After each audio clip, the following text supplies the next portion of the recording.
Hey everybody, Dee here from D is for Digital. Hope you're having a fabulous day. Welcome to today's masterclass, which is all about how to target your most likely customers. If there's any topic that I spend most of my time on, it's around sales, marketing, lead generation, how to get people to buy your online products and services.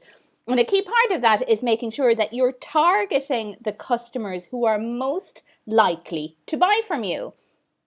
Now, one of the mistakes online entrepreneurs can make early on is trying to target everybody. You know, we're going to say, my product is great. It's for everybody. Everybody can benefit from it, but you can't target everybody. It's just not physically or digitally possible.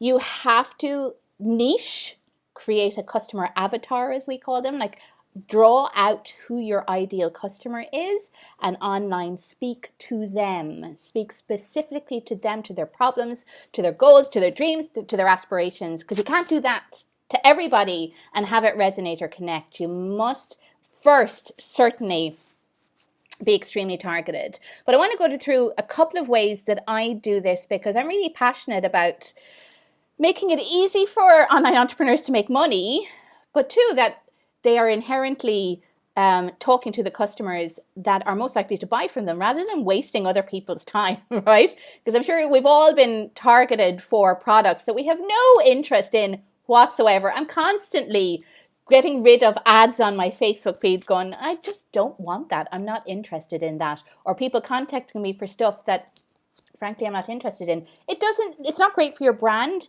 and it's a huge waste of time when you are trying to get your business off the ground or create a new revenue stream for yourself. You don't have the luxury to be talking to everybody and have the majority of those not buy from you. Doesn't it make sense that you focus your time, energy, effort in a very targeted way? Because then you exponentially increase the likelihood of one, somebody wanting to buy for you, of two, having a great return on investment, and three, improving your brand because you're not going around bothering people who just aren't interested.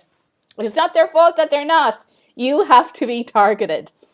Now, the first thing you can do, and this is easy, it's survey customers and be endlessly curious. And this costs nothing and is a lot of fun. And how do you do this? So surveying customers is quite easy. There's polls and surveys that you can use on Facebook, on social media. You can use Survey Monkeys. You can create the Google Forms. This is about connecting with your customers in a way that you're asking them all the time, what can I do? What can I do? What can I do? What do you need? What's going on with you? Because you're not a mind reader, right? And sometimes our customers don't always know exactly what they want. But when you ask them a good question, you get them to think of it, then all of a sudden you can have the most interesting conversations. I'll give you an example. I came up with a new product this week that came from a sales call with a potential customer. I'm going to take a minute to tell you about it because I think it gives context to how this can work easily. I was introduced to this lady through a friend who put her on to me, thought that she might benefit from my service. So I always do a free discovery call, half an hour just to see, do I fit with them? Do they fit with me? But I love this time because I get to ask loads of questions and I get to meet interesting people. So it's cool. This lady had recently moved country. She's the mother of young twins. She's a coach, and despite the stress, obviously she's not getting a lot of sleep. Anyone who has kids knows, and young kids, let alone twins. She's a lot going on, but she's very driven. She's a trained coach, wants to get her coaching, off the ground, whilst being a fabulous mother. So we had a great conversation about that and how that was possible and some of her ideas. And I went for a walk after that call to get some of my best ideas while I'm walking. And I realized, I was thinking, how could I make it easy for this lady to work with me? What could I do differently that would make an already busy mother of twins, take a decision, go, yeah, I'm totally going to work with Dee because this is going to fit into my life. Because right now, a lot of the work I do is group coaching, which means, there's fixed times every week you can come on a call with me. But if you're a mom or a dad, there's no such thing as a schedule. You guys don't have a schedule. The kids rule the roost. So I was challenging myself thinking, she didn't ask me to change anything, but I thought I could make this simpler and easier for my customers. They're just going to obviously want to deal with me. So I came up with a product called D on Demand. Don't you like it? Got my name in there twice. D on Demand, which allows customers to WhatsApp me their questions anytime anywhere from their phone, create a voice recording in WhatsApp, send it to me, and I reply within 60 minutes, within certain working hours, obviously, because if I'm sleeping, I can't respond. But that takes away the need for a schedule or a calendar, or having to worry, can I focus this time, or having a busy mom go, I'm meant to be on a call with Dee and the kids are crying. Obviously the kids come first, but then it causes anxiety. If your customers are feeling anxious, that's not good.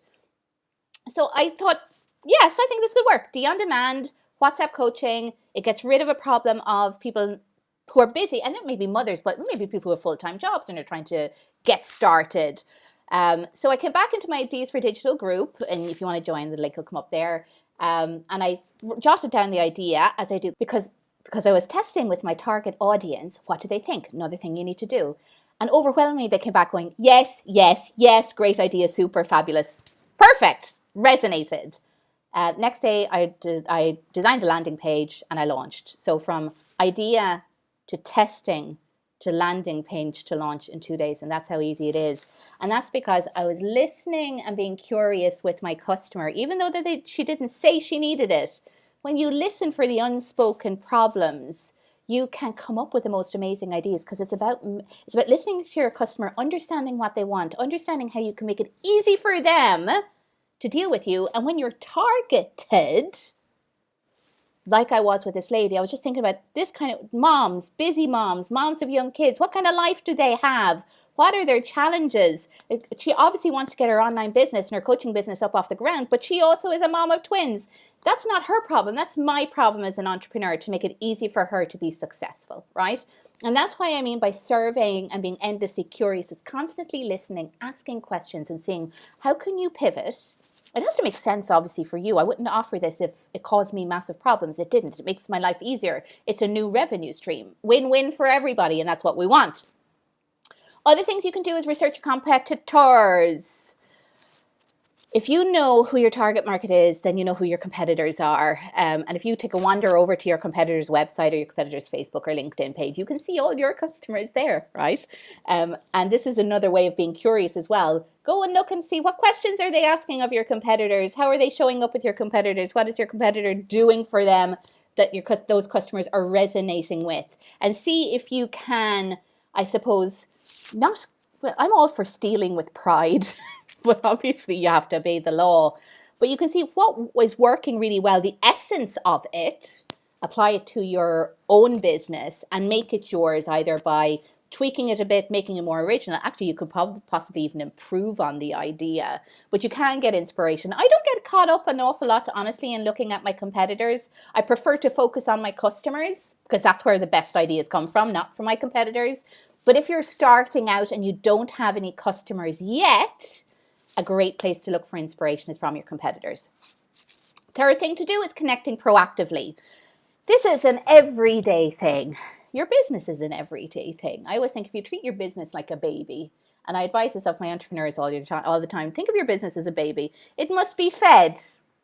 It must be given love. It must be put to bed at certain times. You have to play with it. You have to make sure that it grows. All those things. Your business is exactly the same. You can't walk away from the baby for a day or two and go, I'm going to have a break. It doesn't work. Your business is exactly the same. So connecting proactively is showing up every day and connecting with your target customers. Whether that's in other Facebook groups where you find them, maybe they're hiding out in other places on social media, maybe you have existing customers and it's just, hey, what's going on? It's going on to their social media, giving them some love, sharing their stuff. You want to be constantly proactive. Don't expect your target market to suddenly discover you. This is rare that happens. Even Justin Bieber was showing up every day on YouTube. He wasn't discovered hiding at home. You have to show up and you have to connect. And that it isn't enough just to be putting out social media content. You need to comment on the people who comment on your stuff. You need to reach out to the people who like your stuff. You need to thank the people who share your stuff. You need to go and find out where your customers are in other places on social media and reach out to them. And next, number 4, is add value. So when you see your customers ask questions, go and give them a little answer. Go and give them a little love. See if you can help out a bit. When you're on their social media, adding value is putting a comment on their post or sharing it so that their social media post gets more reach. You can add value in lots of different ways. But again, this is about being proactive and connecting. It's putting content out there that your target market are going to love and feel that this is a lot of value, that you're being very generous, that this is a good thing. They're getting all the positive vibes. So you want to add value. And by adding value, you tick number 5, which is showing credibility and authority. So your target market are, even if they love you and they think you're fabulous and you're adding value and you're doing all the things and you're sharing their stuff, they're not going to buy from you if they think you can't do the job, like if you don't have the credentials to do it. But by answering people's questions, you show knowledge, which shows authority and credibility. And you can also do that by showing customer testimonials, sharing results that you're getting with people. It could be a story that you have with a customer and how they achieve, before and after. It could be an award that you won. It could be anything. But showing credibility just sort of amps up your game with your target market because you're talking to them, you're connecting to them, you're adding value, and you're ticking all these boxes of know, like, trust, know, like, trust, know, like, trust. Customers need to know you, like you, trust you before they'll buy for you. And the last thing is targeting customers every day. Like I said, you need to show up every day for the baby. You can't leave the baby unfed or unloved or unclothed.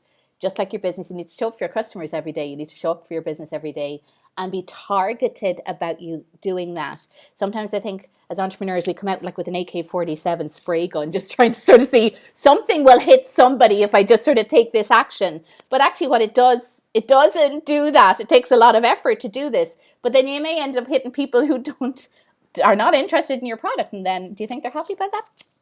No, they're not. So it's constantly about hunting and finding and being curious about where is my target customer? Where are they looking for them? Because they're online.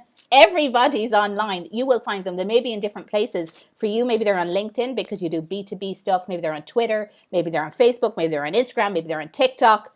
Doesn't really matter. You will find them. But it requires even, if you're to do this 30 minutes every day, just to spend 30 minutes going and finding new places where your target market is. And it might be with your competitors, but it might be other places too. And that's how you finesse targeting customers in a strategic, deliberate, thoughtful, and effective way. And that's it. And your business booms from there. It booms. So I hope you found that useful. Get targeting. Let me know how you get on. If you have any questions, drop your comments. Send me a message. Send me an email, d@dhutchinson.com. I'm always delighted to hear from you. And I will see you tomorrow for the next masterclass.